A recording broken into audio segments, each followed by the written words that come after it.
Hello students, welcome to my channel. 10th Standard Maths Chapter 2 Numbers and Sequence Exercise 2.2 ல இருக்கிற second sum solve பண்ணலாம். If m and n are natural numbers, for what values of m does 2 power n into 5 power m n in 5?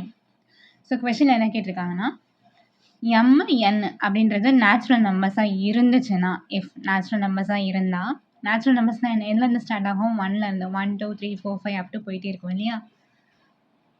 அப்படி natural நம்பர்ஸாக இருக்கும்போது for what values of எம்முக்கு என்ன value நம்ம apply பண்ணால் days 2 power n into 5 power m ends in 5. இந்த whole இதுவுமே நம்ம solve பண்ணோம் அப்படின்னு வச்சுக்கோங்களேன். இப்போ எம்முக்கு நம்ம என்ன வேல்யூ அப்ளை பண்ணால் என்னுக்கு என்ன வேல்யூ அப்ளை பண்ணால் அதுவும் நேச்சுரல் நம்பர்ஸில் நமக்கு கிடைக்கக்கூடிய ஆன்சர் 5ல் எண்ட் ஆகும் அப்படின்னு கேட்டிருக்காங்க கொஷின். ஓகே, ஸோ சொல்யூஷனுக்குள்ளே போயிடலாம். கொடுத்துருக்கிற வேல்யூ பார்த்தீங்கன்னா 2 power n into 5 power m. So இதில் ஃபர்ஸ்ட் பார்த்தீங்கன்னா 2 பவர் n எடுத்துக்கலாம். 2 பவர் nன்றது ஆல்வேஸ் ஈவன்னு சொல்லலாம். ஓகேவா, for all values of n.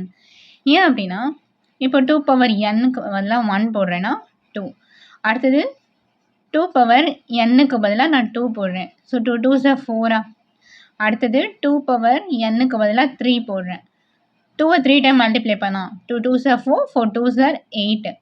ஓகேவா, ஸோ 2க்கு பதிலாக two to the power of என்னுக்கு பதிலாக பவரில் நான் என்ன நம்பர் போட்டாலும் எனக்கு எப்போவுமே 2 பவர் n எப்படி தான் இருக்கும்னு சொல்கிறாங்க, ஈவனாக தான் கிடைக்கும் அப்படின்னு சொல்லியாச்சு. அடுத்தது 5 பவர் m எடுத்துக்கலாமா. 5 power m is always hard. ஏன் அப்படின்னா அண்ட் ends with 5ல் தான் எண்ட் ஆகும். எப்போ நம்ம வந்து எம்முக்கு என்ன வேல்யூ அப்ளை பண்ணாலும் 5 பவர் mன்றது ஆட் நம்பராக தான் இருக்கும். 5 power n, 5 power 1 5, 5 power 2, so 5 5s are 25, 5 cube, 5 5s are 25, 25 into 5 125 இல்லையா. ஸோ நான் எம்முக்கு நேச்சுரல் நம்பர்ஸ் அப்ளை பண்ணும்போது 5 to the power of m எப்போவுமே எப்படி தான் எண்ட் ஆகுது, 5 5 அப்படின்னு தான் என்ன ஆகுது, எண்ட் ஆகுது. பட் ஆனால் 2 to the power of n into 5 to the power of m is always even and ends in 0. அதுவே இது ரெண்டுமே சேர்த்து நம்ம மல்டிப்ளை பண்ணும்போது பார்த்தா நமக்கு ஈவன் நம்பர் தான் கிடைக்கும். கம்பல்சரியாக அந்த ஈவன் நம்பர் எப்படி தான் எண்ட் ஆகும், 0வாக தான் எண்ட் ஆகும். சரிங்களா. ஸோ எக்ஸாம்பிள் போடுறேன்.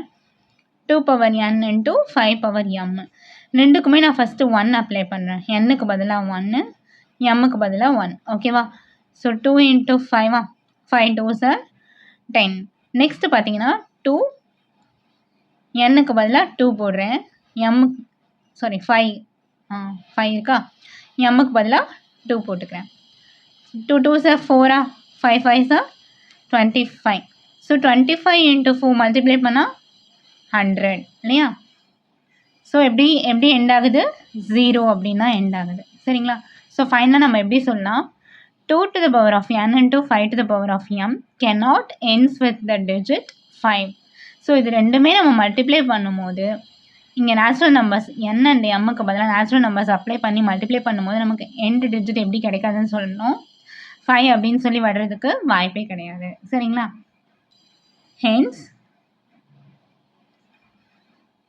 For any values of m, கொஷனில் தானே கேட்டிருக்காங்க எம்முக்கு பதில் நீங்கள் என்ன வேல்யூ போடும்போது இந்த ஹோல் இந்த எல்லாமே 5 அப்படின்னு எண்ட் ஆகும் அப்படின்னு கேட்டிருக்காங்க இல்லையா. So hence for any values of m 2 power n into 5 power m does not ends in 5. Okay. Thank you so much for watching.